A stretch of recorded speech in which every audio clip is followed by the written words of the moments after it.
Hello, everybody, and thank you very much for joining me. In this session, we're going to talk about industrial wireless IoT devices and how actually they can be used. They can help attackers with the most difficult step of an OT attack, gaining the initial access to the network. We will focus on devices such as industrial cellular gateways and industrial Wi-Fi access points. And as the title of this session suggests, and we will soon explore further, these devices commonly lead directly to the lower levels of the OT networks, to devices such as PLCs, HMIs, field devices. During the session, we will cover 3 different attack vectors in which industrial wireless IoT devices is exposed to. Among them, the compromising of cloud-managed industrial wireless IoT with a very cool exploitation demo, so stay tuned for that part. So industrial wireless IoT devices is being used in various verticals of the OT and critical infrastructure, for example, in wastewater utilities and oil fields for on-site Wi-Fi connectivity and remote cellular connectivity. Among the manufacturers, there are well-known vendors like Teltonika Networks, Sierra Wireless, Inet Networks, and many, many others. As you all probably know, it's very common in the OT to follow the Purdue Model as a layer-based secure architecture for operational environments. But things may look a little different where there are multiple remote and distributed locations. Let's take a closer look at an oil and gas use case where there are multiple remote and distributed oil wells. In each site, there are level 2 to level 0 devices such as PLCs, HMIs, and field devices. In order to connect them to the SCADA servers in the level 3 control center, a very convenient and practical solution is to use the industrial cellular gateway. The industrial cellular gateway is connected to the level 3 control center over the cellular ISP network, either by using a private APN or over the public APN, leveraging built-in security features like firewall and VPN. Another feature they commonly have is the vendor cloud management platform for remote management of the devices. Operations like firmware upgrade, configuration changes, reboot, and many others can be done over the cloud platforms on the devices. And this is a desirable feature since it allows to manage the devices without the need to physically travel to each location. So successful exploitation of industrial wireless IoT in such architecture can have 2 possible impacts. Since level 2 to level 0 devices and their protocols are insecure by design, an attacker with direct access to them can easily impact the process, and in this example, stop the oil production. In addition, leveraging the built-in VPN on the devices, if in use, an attacker can find his way to the SCADA servers in the other side of the VPN connection. So in our research, we covered 3 main attack vectors in which industrial wireless IoT devices is exposed to, starting with on-site Wi-Fi cellular channels, internet-exposed services, and the cloud management platforms. Let's start with the first one, the on-site cellular channels. So attackers can compromise industrial wireless IoT devices by targeting their Wi-Fi and cellular communication channels on-site. So there are different types of attacks that can be used against the Wi-Fi and cellular communication channels, starting with attacks on the encryption of Wi-Fi like WEP, and brute force attack on the WPA and WPA2, and downgrade attacks on the vulnerable GPRS for cellular, and all the way to complex chipset vulnerabilities. Since those types of vulnerabilities and attacks already discussed in many sessions, we decided in our research to focus on how attackers can find geographically interesting Wi-Fi access points using open source platforms. We found Wiggle to be a practical platform to do so. Wiggle is actually a free and publicly available platform that stores information about Wi-Fi networks in all over the world. Users can install the Wiggle application on their phone, and the application will record information about Wi-Fi networks in the area, information that includes the network name, the network address, the encryption type, the coordinates, and many other parameters. The users can choose to upload the information to the Wiggle database, which includes almost 1 billion unique records. There are also 2 types of filtering on Wiggle. The first one, as you can see in the picture, is the basic with the network name and the network address. And the second searching options, the advanced filtering options, is the Wiggle API.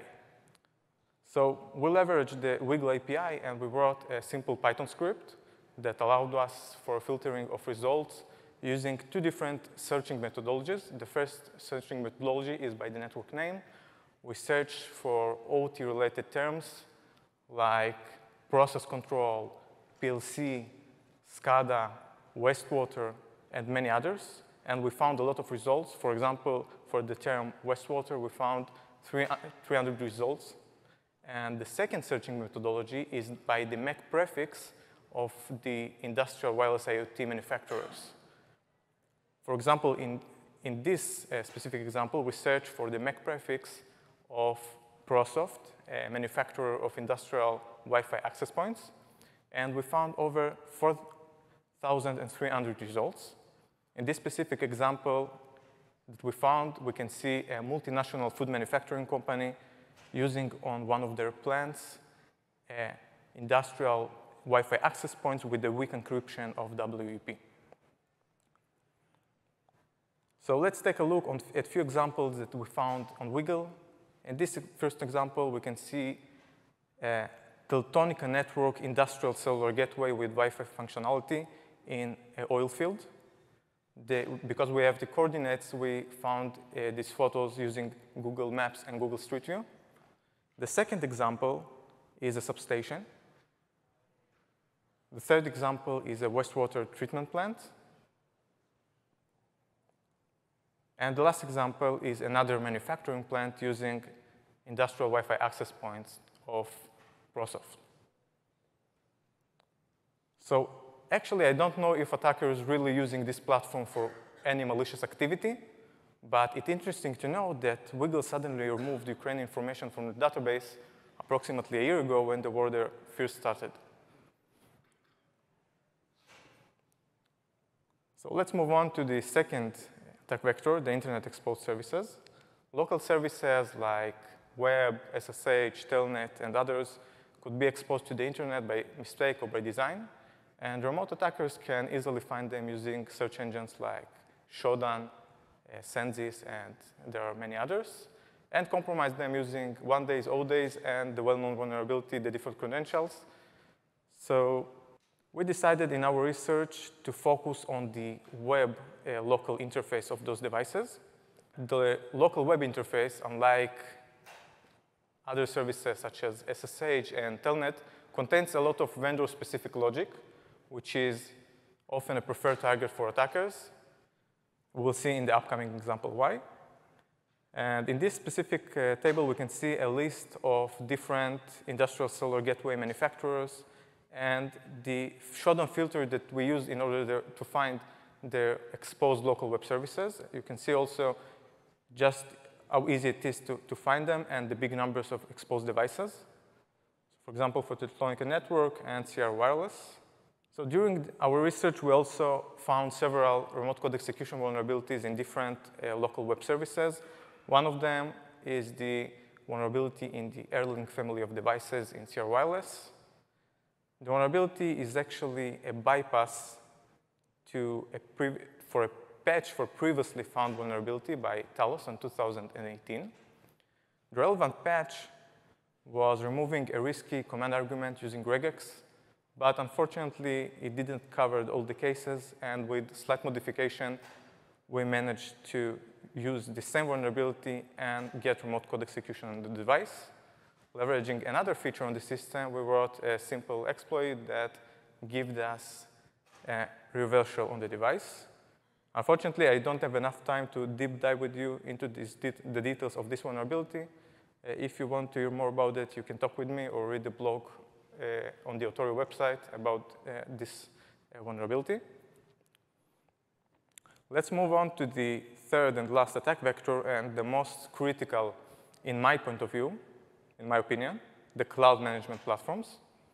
So industrial wireless IoT manufacturers commonly provide those platforms for remote management of the devices, as I said, operations like configuration changes, tunneling to the local web and SSH services, reboot, firmware upgrades, and many others can be done over the vendor cloud management platform. By targeting a single vendor cloud management platform, an attacker can compromise thousands of devices and get direct access to a lot of internal OT network with one way to the internet and the second way to the internal OT network. So the communication between the devices and the cloud management platform is carried out using machine-to-machine protocols like COAP or MQTT, which is the common one. MQTT is a publish-subscribe protocol. There is the MQTT broker, which is the server. The MQTT broker holds the topics, and devices can subscribe to those topics. And once a publisher will publish an information to the topics, all the subscribers will get this information. So we will talk now about the device manager, the cloud management platform of Internet Networks, one of the biggest manufacturers of industrial wireless IoT, industrial cellular gateways, and industrial Wi-Fi access points. We found a chain of vulnerabilities in their platform that give us a remote code execution with the root privileges on every cloud-connected routers that they have. So how the communication between the device manager and the routers look like. So first, simple registration is being carried out using the cloud account that's configured on the router and the router serial number. If those parameters are correct and the device is assigned under this email account, the device manager will send one-time MQTT credentials, including ID, MQTT username, and MQTT password. Using those credentials, the device will connect to the MQTT broker, to the device manager. And it's important to understand that for each cloud-connected router, there is two main topics. The one that ends with notice is for publishing the tasks to the router. And the one that ends with update is the topics that the router publish is results to the device manager. The ID part is actually the part that differentiates between different routers' topic names. And it's 24 characters, hexadecimal character string that actually differentiate between the topic names. So once the router connected to the cloud with the MQTT credentials, the router subscribes to the task notice topic and get a getConfig task from the cloud. And in response, the router is sending the configuration file directly to the cloud. So this is the generic flow that happens when the device is rebooted. So for example, if admin wants to upgrade the firmware, the admin clicks on the update firmware on the UI, and behind the scenes, the device manager will send a task using the MQTT. So let's talk now about the vulnerabilities that we found, that using them, we created an exploit that gives us the opportunity to compromise every cloud-connected devices on this platform. So the first vulnerability is actually on the registration. We performed the registration process with two different emails and two different device serials. And we actually found a very interesting behavior. We did this with waiting something like 10 seconds between each registration. And we found, here is the print of the results that we got. Actually, the first part of the ID that we got is a timestamp in which the registration performed. And the second part is ascending by 2 every time. So actually, this behavior is very interesting. So we did this operation again, but at this time, we decided to wait 5 minutes between each registration. And here we found something more interesting. We found that before the second and third registration, between them, the second part increased by 4 and not by 2. And from that, we learned that probably a real router somewhere in the world connected to the cloud between those two registrations that we performed. So we actually know the ID of this router. The second part, we know exactly. It ends with 472. And the first part is one of 300 options, because in 5 minutes, we have 300 seconds. So we actually know the ID of this specific router. And this parameter is actually the parameter that differentiates between topic names of different cloud-connected routers. So this vulnerability leads us to the second vulnerability. We decided to try to subscribe to all the topics of this router and see if there is an access control policy on this device manager. And if there is no access control policy, we will get the information of this router from the cloud. The last thing that was written to the topic, we will get this. So we try to subscribe to all the task updates topics, the topics that the router sending is responses to. And actually, after 175 attempts, we hit the correct timestamp in which this router connected to the cloud, and we got its configuration file. So it's really crazy. We have now the configuration file of the router in the world. Very cool. So we decided to check if we also can send configuration to router. Of course, this we did to our router in the lab. Yeah, we didn't damage any operational router somewhere in the world. So we checked it, and actually, we can also send tasks to routers. And the device actually get the configuration. We actually changed the host name and send the set config with the modified configuration, with the modified host name to our lab device. And actually, once the device manager cloud platforms got the configuration, it forwarded to the device, and the device performed a reboot and loaded a new configuration with the new host name. So cool. We have the opportunity to also read and write configuration to cloud-connected devices. Let's see if we can also get reversal on those routers. So this leads us to the third vulnerability. We decided to check all the parsing functions that are responsible for parsing the configuration on the device itself. And in the configuration file, there are hundreds of configuration lines. And we check all the functions that are responsible for parsing this configuration lines. And we actually found a very interesting two parameters right in the beginning, the auto-ping enable and the auto-ping dest. Once the auto-ping enable is 1, the device will perform an internet connectivity checks to the parameters in the auto-ping dest, which is the Google DNS. And as you can see in this picture, if this parameter, the first one, is enabled, this function will be executed. And the auto-ping dest will be concatenated to the ping command with a very unsafe manner, okay, without the boundary checks, and will execute it as a system, which is actually a root. So probably some of you know already what I'm going to do now. Just concatenated the ncat command on the device with -e bin-sh. Of course, there is an ncat on this router. And sending this configuration to the device gives us a root on the device. So we took all those 3 vulnerabilities and created an exploit script. And now we will see a demonstration of this exploit on our, of course, lab device. We didn't damage any operational router somewhere in the world.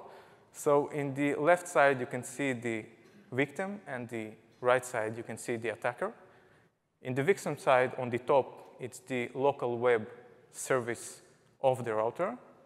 We will enable there the cloud feature. And in the bottom, this is the cloud account that's responsible for that router. In the attacker side, in the top, this is the command and control of the attacker. In this case, a listening ncat. And in the bottom, this is the attacker exploit. Again, in order to not damage any router in the world, we decided to hard-code our router serial number on the script. So we do not attack by mistake any router in the world. So now we will see the demo.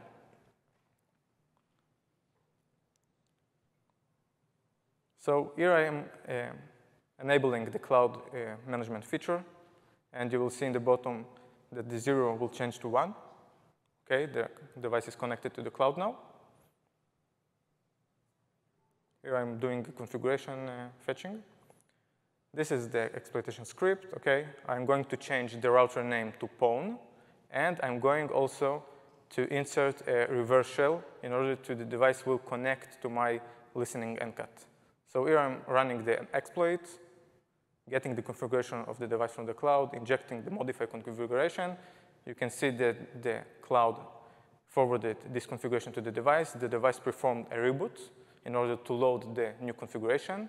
And here you can see the device name changed to pawned, and the device connected to the attacker command and control, and we have a root on the device.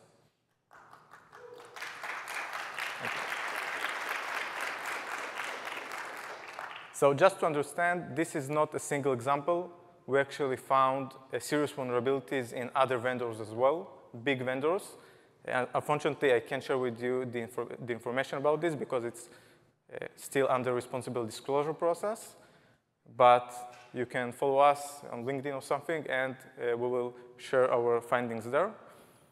So industrial wireless IoT devices brings a lot of opportunities to operational networks from operational perspective and also economic. But they are also introducing the OT networks to new types of risks, as we saw during this session. So in order to reduce the risks from those devices, we have a few recommendations, starting with the Onsite Wi-Fi cellular channels. Not use unsecure encryptions like WEP and the GPRS protocol if you can on the cellular, and hide the network name. Of course, don't use OT-related terms that will make the life easier for attackers, and perform a MAC-based whitelisting for devices that connected to the Wi-Fi, or a certificate-based whitelisting for devices. For internet exposed services, if you can limit the access to the management services like HTTP, SSH, and Telnet to the LAN interface only, and also ensure that no default credentials in use. So if the device by mistake will be exposed to the internet, those services won't be, and also the attacker won't be able to use the default credentials on the device. And the third recommendation for cloud management platform, we saw that in a lot of industrial cellular gateway manufacturers, this feature is enabled by default. And if you are not using this feature, just disable it on the local web interface of the device. And the second suggestion for this specific point of the cloud management platform, we are suggesting not to use the built-in security features on the device. If you can use a separated hardware between the local network and the industrial cellular gateway, it'd be good, because if attackers will compromise the device, they won't be able to communicate directly with the level 2 to level 0 devices. The firewall will separate between them. And also, the attacker won't be able to perform a man-in-the-middle attacks because the traffic already will be encrypted. So my name is Roni. I also want to thank Julian Yang from Fortinet Research Team, my partner for this research. And thank you all for your time and for listening to me. And if you have any questions about our research, you're welcome to our booth in the third floor in the Moon Room, and ask me about cloud management platforms, about our research, about Wiggle, if you want to test yourself on Wiggle. And thank you very much.